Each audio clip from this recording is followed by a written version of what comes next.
에베소서 6장 1절에서 4절 말씀 우리 한 목소리로 같이 읽겠습니다. 자녀들아 너희 부모를 주 안에서 순종하라. 이것이 옳으니라. 내 아버지와 어머니를 공경하라. 이것이 약속 있는 첫 계명이니 이는 내가 잘 되고 땅에서 장수하리라. 또 아비들아 너희 자녀를 노엽게 하지 말고 오직 주의 교양과 훈계로 양육하라. 아멘. 기도하겠습니다. 조신 주님 감사합니다. 또 이 시간에 무정한 종이 말씀을 대언하기를 원합니다. 십자가 뒤에 온전하게 감춰두시고 오직 입술만 성령께서 사로잡아 주시옵소서. 감사드리며 예수 그리스도를 받들어 간절히 기도드리옵나이다. 아멘. 자, 우리 모두 성경을 드시고 우리 힘차게 선포하시기 바랍니다. 함께 성경을 드시고 선포하겠습니다. 하나님의 말씀은 내 발의 등이요 내 길의 빛입니다. 내가 말씀을 지키면 하나님께서 나를 지키십니다. 아멘. 매번의 이 고백이 우리 영혼을 살찌게 만듭니다. 그리고 또 우리의 삶을 더욱더 풍성하게 하게 될 줄 믿습니다.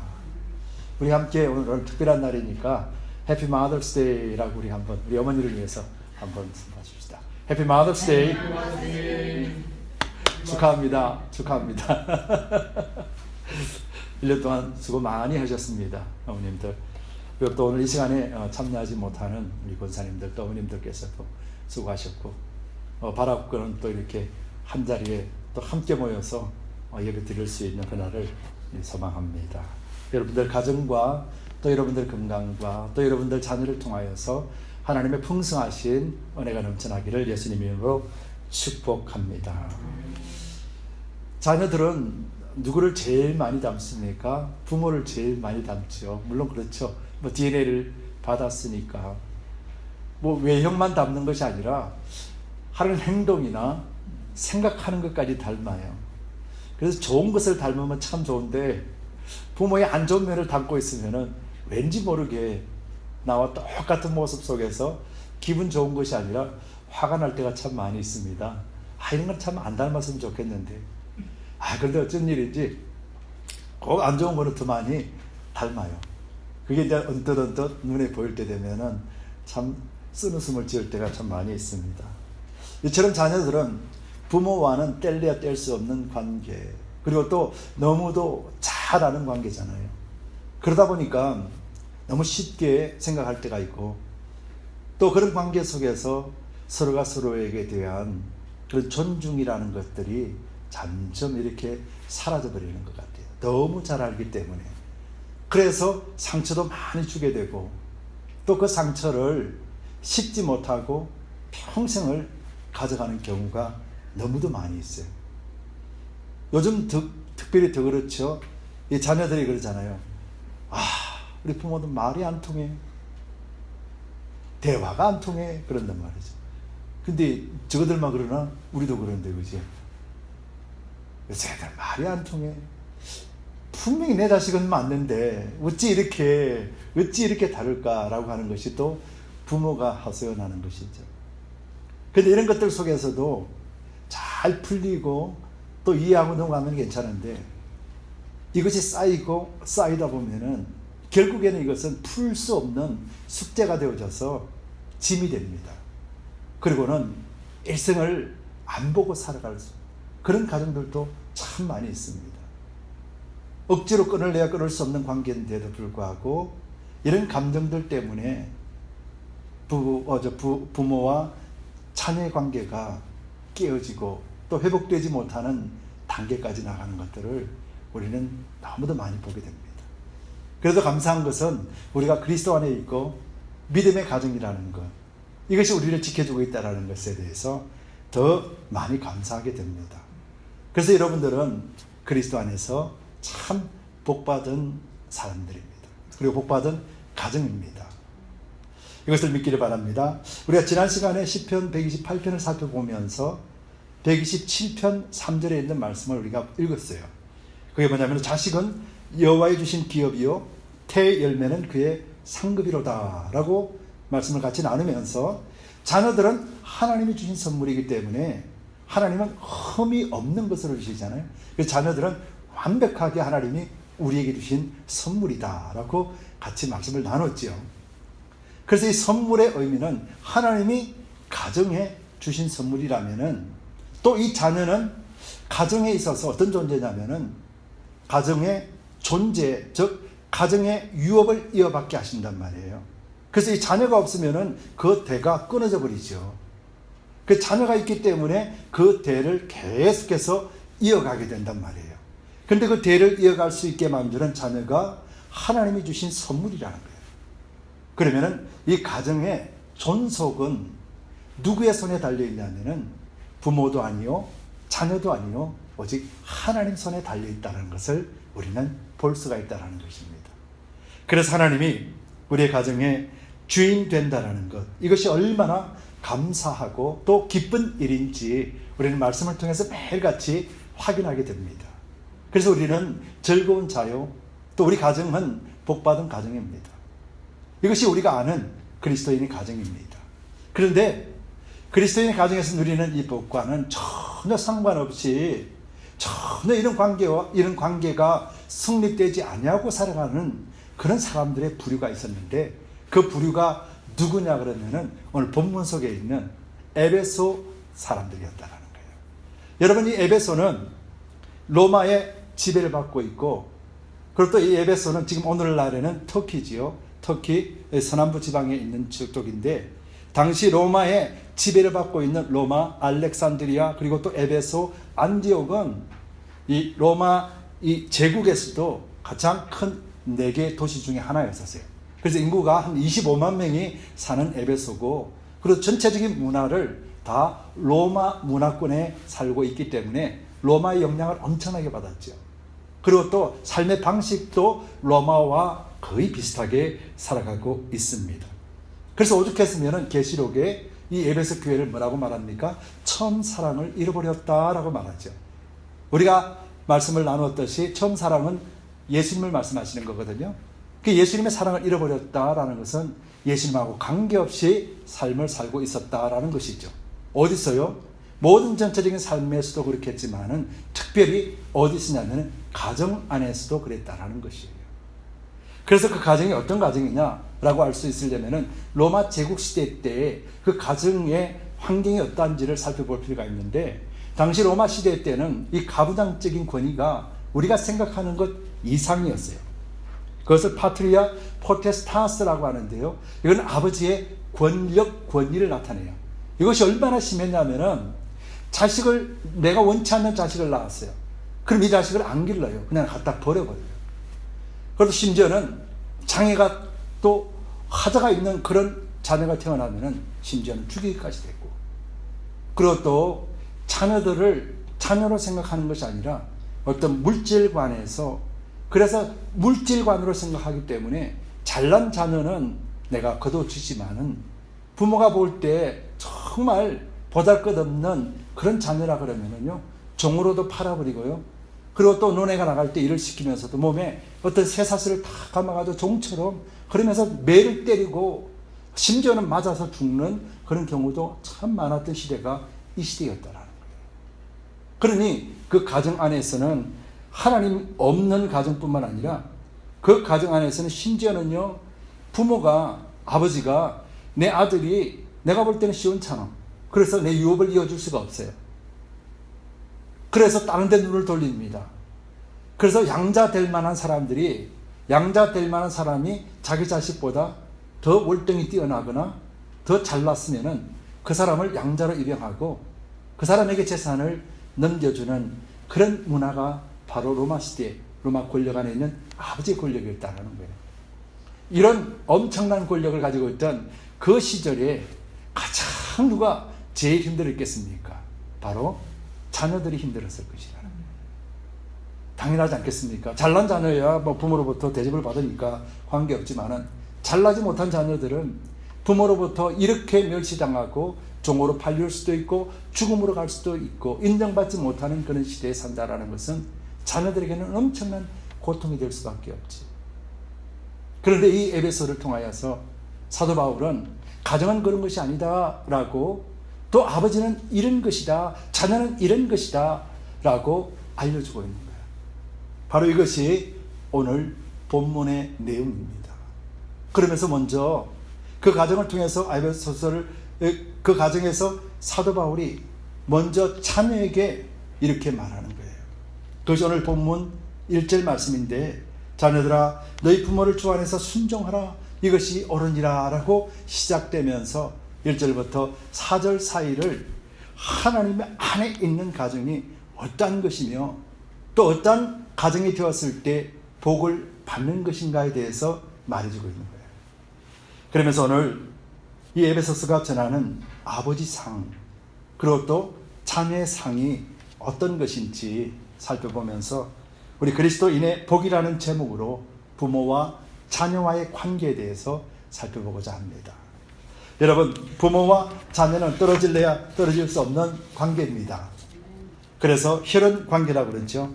그래서 이 가정 안에서 부모, 자녀 속에서 반드시 행해야 되는 일이 있고, 그 행하게 될 때 하나님의 복이 우리 안에 임하게 된다는 것이 오늘 사도 바울이 1절과 4절을 통해서 주신 말씀입니다. 첫 번째로 그리스도인이 받는 복, 그리스도인이 받는 복 중에서는 그리스도인의 자녀가 어떻게 해서 복을 받느냐 하면 의무를 지킴으로 받는 복이라는 거예요. 여러분, 자녀가 부모에게 하는 의무가 있다는 거예요. 이것은 뭐 해도 되고 안 해도 되는 것이 아니라 반드시 해야 되는 의무라고 한다는 것입니다. 여러분, 이런 가정에 요즘처럼 부모 자식 간에 허물이 없지만은 또 부모를 가볍게 생각하잖아요. 또 물질 만능주의 속에서 부모를 갖다 버리는 경우도 있고, 또 부모를 섬기지 않으려고 하는 그런 세대요, 그런 문화가 오늘 이 시대 문화잖아요. 그리고 이것이 어쩌면은 당연하다라고 생각하는 시대가 오늘날의 시대라는 거예요. 당시 에베소는 더 심했지요. 그렇게 됐다. 그래서 이런 부분에 대해서 오늘날 해결할 수 없는 이 부분을 사도 바울은 말씀을 통해서 우리에게 해결해 주고자 하는, 답을 주고자 원하는 것이죠. 그래서 그 답을 우리가 한번 풀어보고자 합니다. 첫 번째, 그 답에 있어서 먼저 사도 바울은 자녀들에게 먼저 이야기합니다. 너희는 부모를 주 안에서 순종하라. 너희 부모를 주 안에서 순종하라. 이것이 옳다라고 말하고, 두 번째로는 내 아버지와 어머니를 공경하라. 이것이 약속 있는 첫 계명이다 라고 이렇게 말해줘요. 여러분, 믿는 자나 믿지 않는 자나 부모를 공경하는 것은 너무도 당연한 것이잖아요. 그지요? 이것은 꼭 그리스도인이 되어야만이 부모를 공경하고 그런 거 아니에요. 세상에 태어난 누구든지 다 부모를 공경해야 돼요. 그래서 사도 바울은 오늘 이 순종과 공경의 의미를 세 가지로 정확하게 근거를 제시하면서 자녀들에게는 부모에게 순종하고 공경하라고 말합니다. 여러분, 자, 부모에게 순종하고 공경하는 것은 인륜지에서 모든 사람들이 당연히 해야 되는 거예요.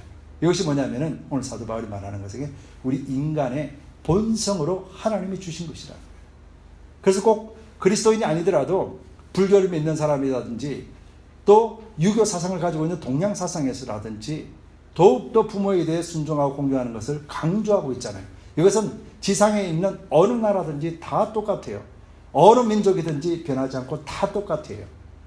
그래서 자녀는 반드시 부모에게 순종하고 공경해야 됩니다. 이것이 바로 뭐냐면 하나님이 우리 속에 주신 본성이라는 거예요. 그래서 첫 번째 본성이기 때문에 자녀들아 너희는 부모에게 순종하고 공경하라는 거예요. 그리고 두 번째로는 뭐가 있냐면은 이것은 율법으로 주신 것이라는 거예요. 출애굽기 20장 12절에 율법으로 주신 것이 내 부모를 공경하라는 거예요. 그래야만 내 하나님이 내게 준 땅에서 내 생명이 길리라 말씀하셨어요. 그래서 자녀들이 부모를 공경하는 것은 반드시 율법을 뭐예요? 지키는 행위가 되는 거예요. 본성으로 해야 되고 또 율법으로 지켜내는 것이 부모에게 순종하고 공경하는 것이에요. 두 가지 근거를 제시했습니다. 그 마지막 한 가지 제시는 뭐냐면은 복음적인 근거예요. 여러분, 유대인들은 하나님 율법을 가지고 있으면은 어떻게 됩니까? 자기 자신만 딱 알고 끝나는 것 아니잖아요. 율법을 가지고 있으면 어떻게 돼요? 자기 자녀들에게 계속해서 가르치죠. 그리고 그 자녀는 또 그의 자녀에게 어떻게 돼요? 대를 이어서 가르치게 되는 거예요. 하나님의 율법을 받은 자로서 그 대를 이어서 가르치는데 중요한 것은 무엇 때문에 가르치냐는 거예요. 우리는 율법을 볼 때 1계명에서 4계명까지는 하나님에 대한 것, 5계명에서 10계명까지는 사람에 관계된 것, 우리는 이렇게 해석할 때가 참 많이 있잖아요. 근데 유대인들은 그렇게 가르치지 않는답니다. 모세가 하나님의 율법을 받을 때 돌판이 몇 개였습니까? 2개였었어요. 그래서 모세가 돌판을 2개 받을 때 1계명부터 5계명까지, 6계명부터 10계명까지 이렇게 받았다라고 양육을 합니다. 이 말이 무슨 말이냐면은 부모를 공경하라는 것이 하나님의 의무, 하나님에 따르는 그곳에 포함되어 있다는 거예요. 1계명에서부터 5계명까지가. 그럼 이 말은 무슨 말이냐면은 이 계명을 지킨다라는 것은 곧 하나님에 대한 의무라는 것을 말하는 거예요. 그래서 자녀가 부모를 순종하고 부모를 공경하는 것은 하나님에 대한 의무를 다하는 것이라는 거예요. 사도 바울은 오늘 이 3가지를 근거로 해서 자녀들아 너희는 부모에게 순종하고 또 순종하는 이것이 옳다. 왜요? 이것이 율법을 지키는 것이고 하나님의 의무를 다하는 것이기 때문에 옳다 이렇게 말하는 거예요. 그리고 옳다의 의미는 무슨 의미냐면 바르다, 바르게 가다라는 의미가 있어요. 그래서 순종하고 공경하는 것은 하나님의 의무를 다하면서 인생의 바른 길을 가는 것이다. 그리고 또 하나님을 향해 바르게 나아가는 것이다. 그래서 옳다라고 이렇게 사도 바울이 말했다라는 거예요. 그렇다면 오늘날 우리는 누구든지 자녀의 입장도 되고 또 부모의 입장도 됩니다. 그런데 오늘날 우리 자녀들이 부모를 과연 이런 마음으로 순종하고 공경하느냐라는 것이죠. 우리 그리스도인들은 이거에 대해서 심각하게 생각해야 된다는 것입니다. 이처럼 순종과 공경이라는 의미는요, 그 자녀가 내 부모는 하나님이 이런 위치에 놓아두고 이런 가치로 두셨구나라는 것을 알면서 하는 행위가 순종이요 공경이라는 거예요. 오늘날 그리스도인들에게 부모에게 순종하고 공경하라는 소리를 수도 없이 많이 듣지만은 실제 이렇게 되느냐 하는 거예요. 안 되잖아요. 왜 안 될까요? 이것은 하나님을 모르기 때문에 그렇고 하나님을 믿는 믿음이 없기 때문에 그런 것이에요. 그래도 하나님의 의무라 반드시 지켜야 되는 율법이라고 교육하지 않기 때문에 그렇다는 거예요. 여러분, 부모는 누가 주셨어요? 부모는 하나님이 주십니다. 왜요? 그 가정은 하나님이 세우셨어요. 부모는 짝을 만날 때 자기 의지대로 만나서 가는 거예요. 부모가 하나님이 땅에서 갑자기 솟아나게 만드는 것은 아니라는 거예요. 믿음으로서 한 가정을 이룰 때, 그리고 믿음 안의 주인이 누구라고 선포합니까? 하나님이라고 선포하죠. 이것이 5장 마지막 절 32절 이 33절에서 이 비밀이 크도다 그러면서 가정과 교회에 대해서 말하면서 하나다라고 말했던 사도 바울이었어요. 그래서 그 가정은 결국은 누가 주인입니까? 하나님이 주인이시라는 거죠. 그래서 그 가정에 하나님이 주인 되신다라는 것을 알고 부모의 권위와 부모의 가치는 그 배경이 누구냐면은 하나님이시라는 것을 알기 때문에 자녀가 어떻게 됩니까? 순종하고 공경하는 것은 억지로 하는 것이 아니라 마음의 차이적으로 하게 된다 이 말이에요. 이것을 누가 가르쳐 줘야 됩니까? 옆집 아저씨가 가르쳐 주나요? 누가 가르쳐 줘야 돼요? 부모가 가르치는 거예요. 그래서 부모가 자녀에게 이런 것을 똑바로 가르쳐 줄 때 자녀는 온전하게 부모에게 순종하고 공경하게 된다라는 거예요.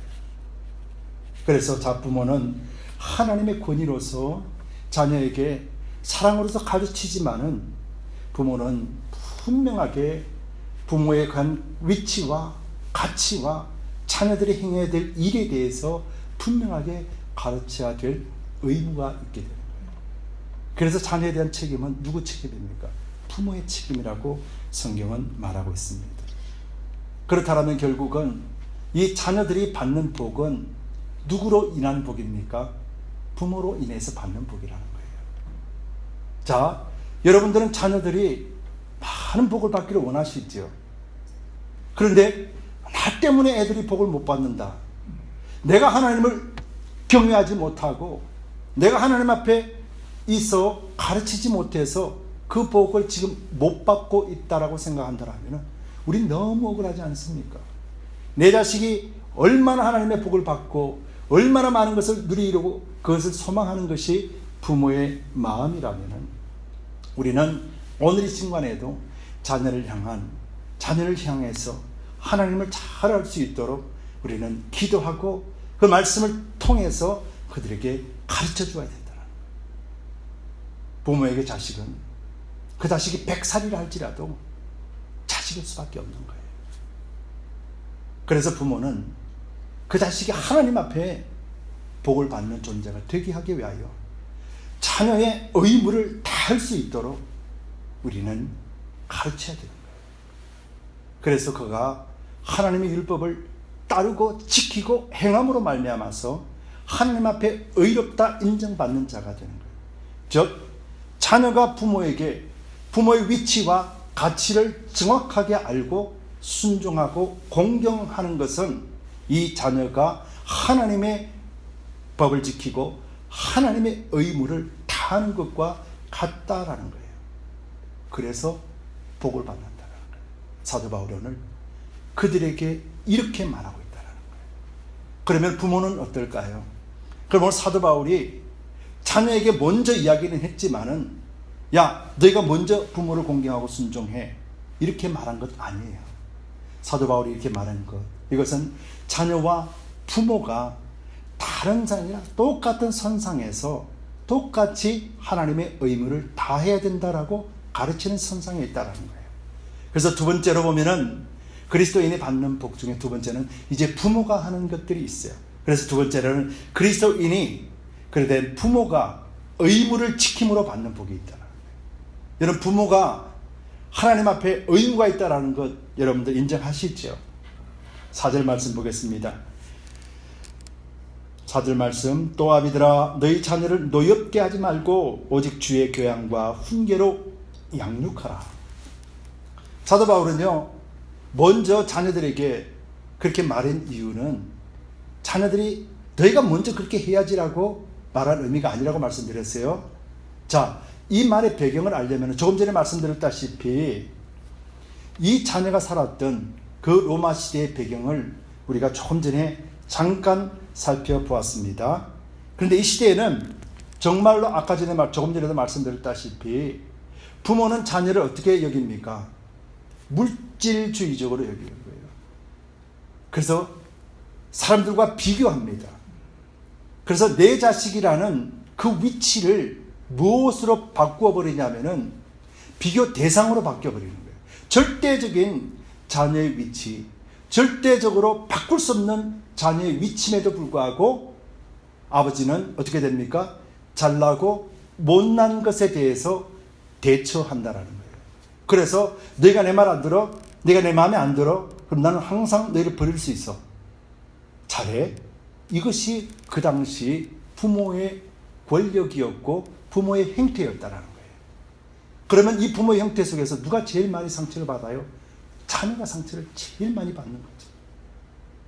자녀가 상처를 받는다. 그러면서 오늘 4절 말씀에 아비들아 라고 말했어요. 근데 1절에는 너희 부모를 이렇게 말하고 4절에서는 아비들아 라고 말합니다.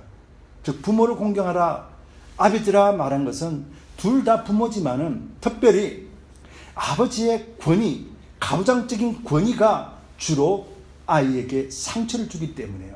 그럼 어떤 권위였었어요? 조금 전에 말씀한 내 아들이 시원찮으면은 비교 대상으로 여겨서 저 옆집 아이나 또 고아나 그런 자가 그 아이보다 낫다라면은 데려와서 키우고 내 자식보다 더 귀하게 여기며 양자로 삼고 재산도 주고 교육도 가르치고 하는 거예요. 이 비교가 자녀로 하여금 엄청나게 분노스럽게 만들고 아프게 만든다는 거예요. 여러분, 여기서 노엽게 하지 말라는 의미는 뭐냐면요, 감정을 건드려서 화나게 하지 말라는 거예요. 자녀들에게 감정을 건드린다. 어떤 감정이었어요? 바로 아버지가 자녀를 자녀 위치에서 자녀로 대우하지 아니하고 물질관에 잡혀서 비교 대상으로 보는 거예요. 그러니까 매일 내 자식은 나는 아버지로부터 비교받으며 살고 있다. 자칫 잘못하면 쫓겨날 수 있다. 자칫 잘못하면 죽을 수도 있다. 자칫 잘못하면 종으로 팔려갈 수 있다. 라고 생각한다면 이 감정이 어떤 감정이 있겠다는 거예요. 매일의 삶을 통해서 분노가 치밀어 오르고 어쩔 수 없는 상황 속에서 숨기는, 그러면서 대물림되는 그런 역사가 이어지지 않겠느냐는 거예요.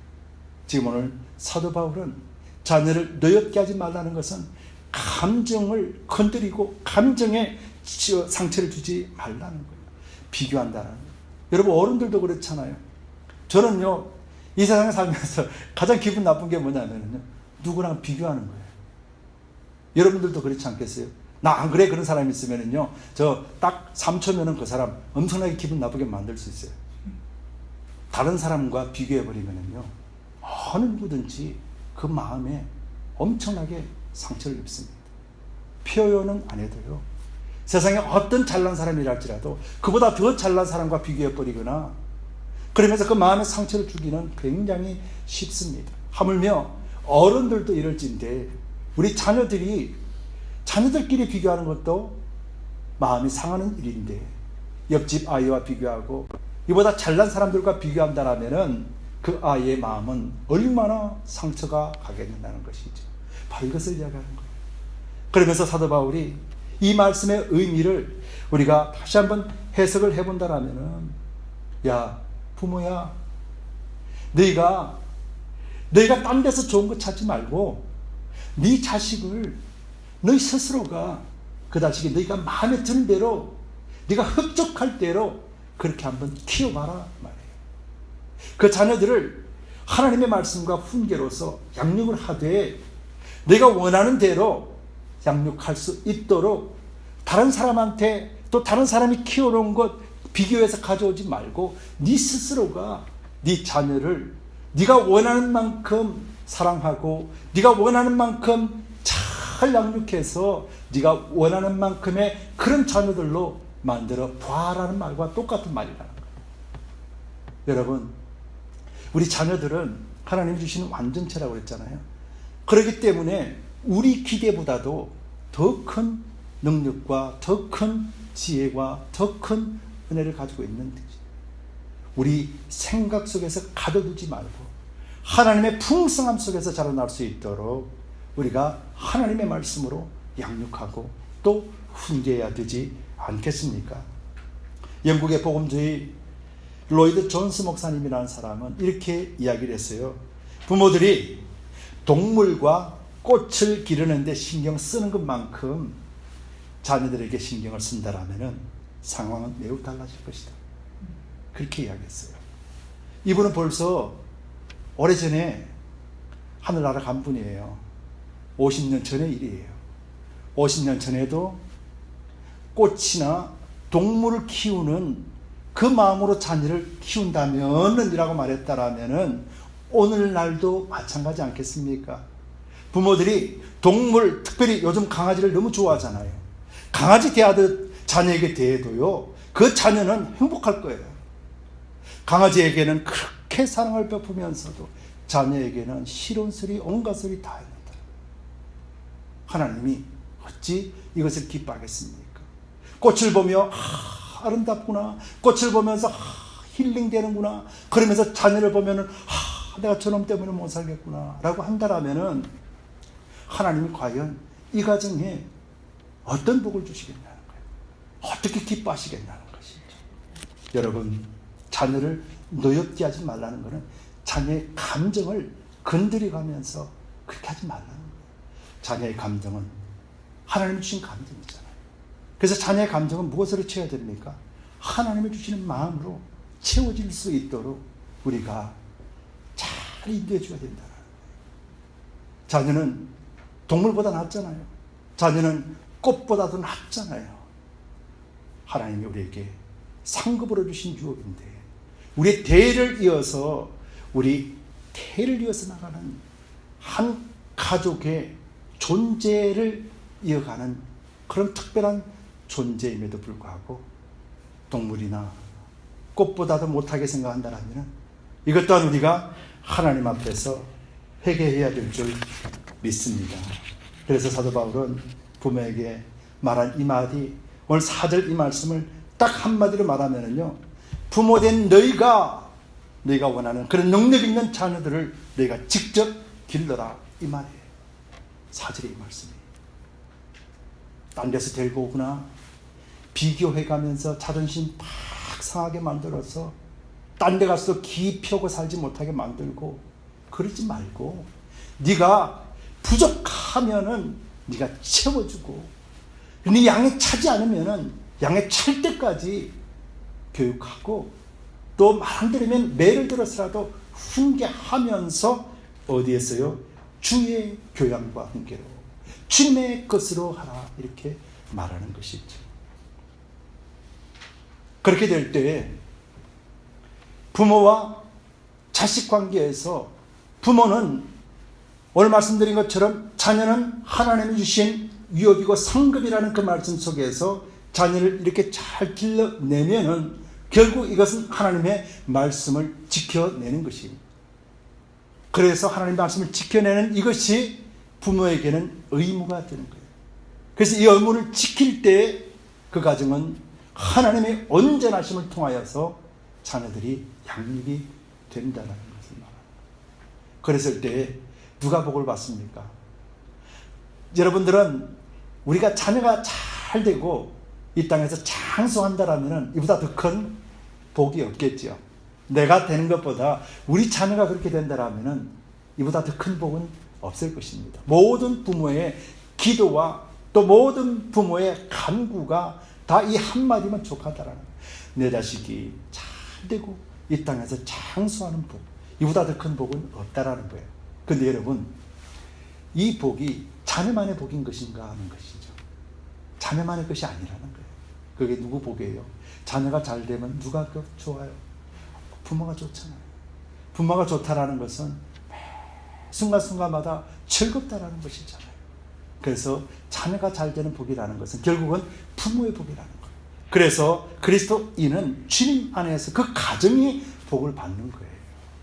그래서 마지막 세 번째로는 그리스도인으로 주님 안에서 받는 복은 어떤 복인가? 3절 말씀입니다. 바로 이것을 위해서 사도 바울이 1절, 2절과 4절 중간에 이 말씀을 끼워놓고 자녀와 부모 관계가 평등관계 속에서 하나님 안에 거하라. 그리하면은 이런 복을 누린다라는 것이죠. 그 복을 어떤 복입니까? 우리 3절 같이 한번 읽겠습니다. 시작. 이는 내가 잘 되고 땅에서 장수하리라. 여러분, 이건 우리가 반드시 기억해야 돼요. 자녀가 잘 되는 복, 저런만 복 받으면 나는 뭐야? 라고 하는 게 아니잖아요. 부모 마음은 그런 것 아니잖아요. 제가 장수하고 이 땅에서 잘 산다라면 나에게 어떤 영향이 있습니까? 자녀가 무엇 때문에 복을 받았어요? 하나님의 의무를 다해서 복을 받습니다. 부모가 왜 자식이 복 받는 걸 즐거워합니까? 부모가 하나님에 대한 의무를 다했기 때문에 복을 받아요. 그럼 그 자식은 복되고 장수하는 그 자식은 부모에게 어떻게 합니까? 1절로 돌아오면 순종하고 공경하는 자가 되는 거예요. 하나님의 의무를 다 지킨 자, 그 아들이 하나님의 복을 받는데 그 하나님의 복을 받는다라는 의미는 하나님의 뜻을 지켜내는 자만이 받는 하나님의 의롭다 인정함을 받는 자가 받는 복이란 말이에요. 이 복을 받는 그 자녀가 부모를 어떻게 대할까요? 온전하게 순종하고 온전하게 공경하는 모습으로 나타난다라는 거예요. 그러면은 자녀가 잘 되는 복이라는 것은 결국은 부모의 복이라는 거예요. 여러분, 이 속에서 오늘 1절, 4절까지 말씀을 보면서 우리는 사이클을 볼 수가 있는 거예요. 먼저 자녀들에게 부모에게 순종하라 말했습니다. 너희 부모가 어떤 부모냐? 너희 부모는 하나님의 위치와 하나님의 가치를 준 부모다. 너희가 이것을 알고 순종하고 공경하라. 부모에게는 자녀는 어떤 자녀입니까? 하나님 우리에게 선물로 준 자녀요, 우리의 유업을 이어받으며 우리의 가정을, 우리의 존재 가치를 있게 하는 자녀라. 이것을 안다. 이것이 동등하다. 같은 위치에서 그런 마음으로 자녀를 양육하고 자녀는 부모에게 순종하고 공경하면 자녀가 뿐만 아니라 내 잘되고 모든 일이 잘 될 뿐만 아니라 땅에서 장수한다라는 거예요. 여러분, 이 복이 어떤 복입니까? 얼마나 큰 복입니까? 그러면서 사도 바울은 자녀에게는 주 안에서 하라 라고 말하고 부모에게는 오직 주의 것으로 하라 라고 말하면서 그리스도인이 받는 복은 주 안에서와 주의 것으로 해야만이 온전하게 복을 누린다는 거예요. 여러분, 이것을 물질로 생각해버리면 우리는 또 오해하기 쉬워요. 예수 안 믿는 사람들 잘 삽니다. 돈 많이 살고요, 또 장수하면서 살아요. 그런데 여러분, 100세 시대라 100세 시대에 살면서 병들고 고민하고 고통하며 고심하며 사는 100세와 전혀 고통과 고민 없이 감사와 기쁨으로 사는 100세, 어떤 100세가 하나님 앞에 복받는 100세일까요? 여러분, 하나님이 주시는 복은 근심과 걱정이 없는 복이에요. 하나님이 주시는 것은 감사와 찬송이 넘쳐나는 것이라는 거예요. 그러니 하나님 안에 누리는 복은 우리가 이 땅에서 받는 그런 복이 아니라는 거예요. 똑같은 물질을 가지고 있어도 우리 기쁨은 세상에서 건져내는 그런 물질의 기쁨이 아니라 하나님 안에서 주시는 누림의 기쁨이요, 다스리는 기쁨이 있다라는 것입니다. 우리 자녀들이, 또 우리가 이런 물질의 축복받아야 되지 않겠습니까? 이런 장수의 축복받아야 되지 않겠습니까? 하나님께서 숨을 거둔 그 순간까지 건강하고 명철하고 또 지혜 있게 그러고 살다가 하나님 앞에 가는 것, 이것이 장수잖아요. 병원에 들어누워 있어서 5년, 10년, 20년 이렇게 살다 가는 것이 아니라 건강한 모습 속에서 장수하는 것, 이것이 하나님이 주시는 하나님 안에서 누리는 장수잖아요. 우리가 이것을 누리기 위해서는 이 사이클을 잘 이해하고 자녀에 대해서 하나님 주신 것을 알게 되고, 또 우리는 자녀 위치에서 부모는 하나님이 주신 위치요, 하나님이 주신 가치를 가지고 있고, 이것을 지켜내는 것은 곧 하나님의 율법을 지키는 것이고, 또 복음적인 가치가 있는 것이고, 인간의 본성 속에서 주신 하나님의 마음을 지켜내는 것이기 때문에, 그래서 우리는 부모와 자식 모두 하나님 안에서 의무를 다하는 것이 되는 것이죠. 말씀을 맺겠습니다. 여러분, 복은 누가 받습니까? 아무나 하나님의 복을 받는 것 아니지요? 복은 누구에게 주는 겁니까? 복은 의로운 자에게 주는 거예요. 의로운 자에게 주는 것이란 말이에요. 그러면 의로운 자는 누가 의로운 자입니까? 하나님의 계명을 지키는 자가 의로운 자요, 또 하나님과 함께하는 자가 의로운 자요, 또 하나님과 함께하고 계명을 지키는 것은 뭡니까? 하나님이 주시는 의무를 다하는 자가 바로 하나님의 뜻을, 하나님의 계명을 지키는 자라는 거예요. 오늘 본문 속에서 자녀는 아버지의, 부모의 위치가, 부모의 가치가 무엇인지를 정확하게 알고 순종하고 공경하는 것, 이것이 하나님의 앞에서 의무를 다하는 것이고, 또 부모는, 자녀는 하나님이 주시는 상급이라는 것을 정확하게 알고, 또 하나님께서 주신 이 가정을 하나님이 이끌어 가시기 위함임을 정확하게 인식하고 자녀를 양육할 때, 이것은 하나님의 의무를, 하나님 앞에 우리에게 주신 의무를 다하는 자가 되어져서 하나님 우리를 뭐라고 말씀합니까? 의롭다 인정하시는 거예요. 그래서 주시는 복이라는 것이 있죠. 여러분, 가정은 변화가 되죠. 요즘 이제 코로나 바이러스로 인해서 세상이 참 많이 변했습니다. 환경이 갑자기 이렇게 되다 보니까 이전에 누렸던 것들 못 누리게 되지요. 이전에 관계에 있었던 것들 다 깨어지게 되지요. 이게 지속적으로 1년, 2년 간다고 생각해 보세요. 다 메말라 버립니다. 다 관계 다 끊어집니다. 이것은 어쩔 수 없는 거예요. 이것은 인간의 죄성으로 나타난 현상이고 인간이 책임을 져야 되는 현상이 있지요. 그런데 가정도 마찬가지라는 거예요. 가정도 점점 변합니다. 세대가 변합니다.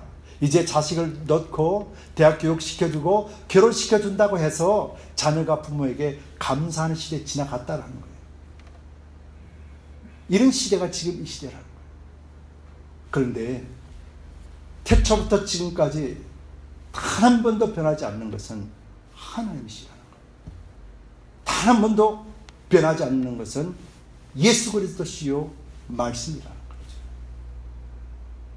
변하는 것을 바라보고 우리도 따라서 변하는 것이 아니라 변하는 환경 속에서 변하지 않는 이것 반듯하게 부여잡고 가는 것이 하나님 앞에 복받은 자가 하는 행위가 되는 거예요. 이것이 우리가 그리스도인으로서 믿음에 있는 사람이 살아가는 삶이라는 것입니다. 여러분, 가정의 달을 맞이하고 또 어머니 날을 맞이하여서 또 이 주제를 통하여서 가정 안에서 하나님이 세운 가정은 이런 것입니다. 이것은 성경이 이렇게 말해줬습니다. 건강한 가족은 절대로 그냥 되는 것 아닙니다. 서로가 노력해야 되지요.